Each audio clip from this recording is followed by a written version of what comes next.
मित्रांनो नमस्कार. मी विजय तुम्हा सर्वांचं मनापासून स्वागत करतो आपल्या माझे रॉयल विचार या यूट्यूब चॅनलच्या एका नव्या व्हिडिओमध्ये. मित्रांनो, खरं तर मी बऱ्याच दिवसांपासून बैलगाडा शर्यतींवरती व्हिडिओ बनवलं म्हणजे बंद केलं होतं. त्याचं कारण खूप वेगळीत. सो आज मी का व्हिडिओ बनवतो याचं कारण पण खूप वेगळे. मित्रांनो, आज कोरेगाव हिंद केसरीचं जे मानाचं आणि खूप वर्षांची परंपरा असलेलं हे मैदान आहे आणि त्या मैदानाची खरंच खूप गरज आहे बैलगाडा शर्यत क्षेत्राला. कारण अशी मैदानं हिंद केसरीची मैदानं झाली तर खूप चांगल्या पद्धतीने त्या मैदानांचं एकूणच आयोजन नियोजन असतं आणि एक कुठेतरी बैलगाडा मालकांना आपल्यात वेगळं पण तिथं दाखवण्याची संधी मिळते. आजची शर्यतसुद्धा मित्रांनो त्याच पद्धतीनं चालली होती. खूप चांगल्या पद्धतीने मी सकाळपासून बघत होतो. पण ज्यावेळेस एक नंबर सेमी पुकारला गेला ना, त्यावेळेस कुठेतरी वाटलं की हां, अशी शर्यत झालीच पाहिजे. मग काय होऊ द्या, कोणीही जिंकू द्या, कोणीही हरू द्या. कारण शेवटी कसं होतं माहिती आहे का, बाकीच्या सेमीमध्ये सुद्धा कधी नवे आलेले बैलगाडा म्हणजे असतात, ज्यांची खूप इच्छा असते की या ठिकाणी फायनल करायची.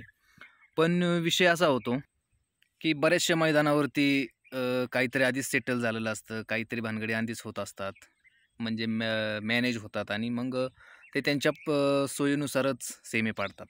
पण अशी हिंद केसरी मैदानं असतात ना, तिथं अजिबात असल्या गोष्टींना थारा नसतो. आणि त्याच्यामध्ये ही कोरेगाव असेल, पेडगाव असेल किंवा आपलं पुसेगावचं हिंद केसरीचं मैदान असेल, या मैदानामध्ये एकदाच चान्स असतो. परत परत गाड्या पळवता येत नाहीत, कारण त्याचं सिस्टीमच त्यांनी तसं केलेलं असतं. पण आजच्या मैदानामध्ये एक नंबर सेमी जो पळाला, आता जिंकलं हारलं कोण किंवा कोण 1 नंबरला आलं, कोण 2 नंबरला आलं, कोण 3 नंबरला आलं, हे आपण सगळ्यांनी बघितलंच. मुळात अशी शर्यत होणं गरजेचं आहे. व्हिडिओ बनवण्याचं माझं हा मोटिव्ह आहे की अशा शर्यती होणं खूप गरजेचं आहे. तेव्हा कुठेतरी सर्वसामान्य बैलगाडा मालकांना न्याय मिळतो किंवा सर्वसामान्य बैलगाडा मालकांचं स्वप्न त्या ठिकाणी पूर्ण होतं. पण आता मुद्दा असा आहे की मी आज या विषयावरती का बोलतोय, कारण बऱ्याच दिवसांपासून मथुर आणि बकासूर यांची शर्यत झालेली नव्हती.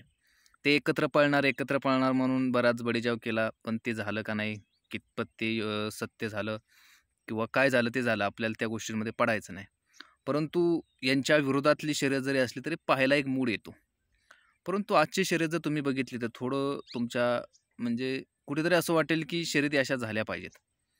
आता शर्यतीचं म्हणजे त्या पूर्ण 1 नंबर सेमीचं जर ॲनालिसिस केलं तर सगळ्या गाड्या टॉपच्या होत्या.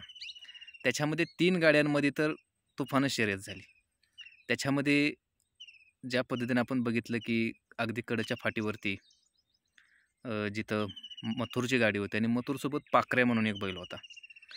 खूप छान पळालं ते वासरू पण आणि त्याचबरोबर ती आपली मथुरने सुद्धा त्याची जी साथ दिली सुरुवातीपासून शेवटपर्यंत, ती जितकं त्याच्यामध्ये दम आहे आणि तो पब्लिकचं भिताड म्हणून त्याकडे बघितलं जातं आणि तो अगदी कडेच्या फाटीवरती असून सुद्धा त्याने त्या वासराला सोबत घेऊन खूप छान पद्धतीनं मैदान मारलं.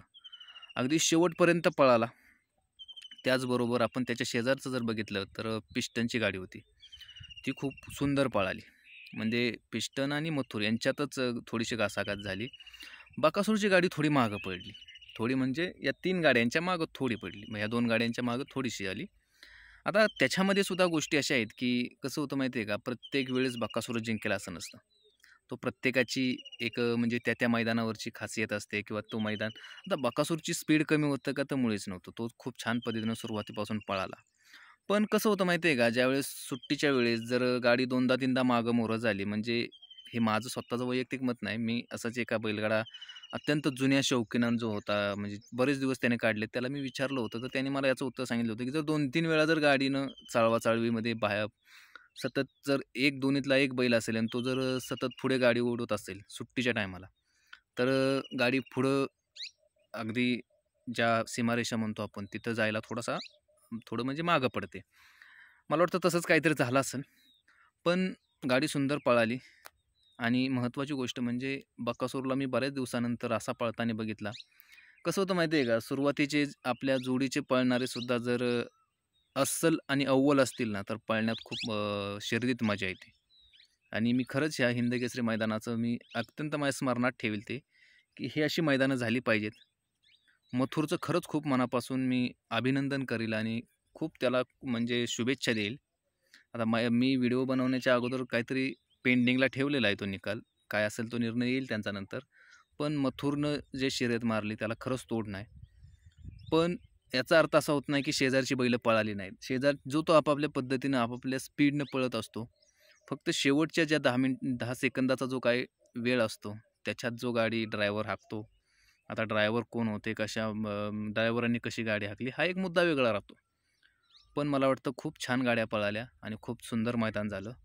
मित्रांनो, माझं तुम्हाला एक विचारणं आहे, की जर मी असे व्हिडिओ बनवले, म्हणजे समजा, तर काही लोकांचं असं म्हणणं असतं, की व्हिडिओ बनवू नका आणि काही लोकांचं म्हणणं असतं, की व्हिडिओ बनवा तुम्ही. मी खरं तर कोणाचं ऐकत नाही किंवा मी कुणाच्याही म्हणण्याला किंमत देत नाही. पण जर चांगलं सांगितलं तर मी 100% ऐकतो आणि अशी जर चांगली मैदानं होणार असतील, तर मी 100% व्हिडिओ बनवत जाईल मित्रांनो. अगदी तुमच्यासाठी. धन्यवाद. जय हिंद, जय महाराष्ट्र.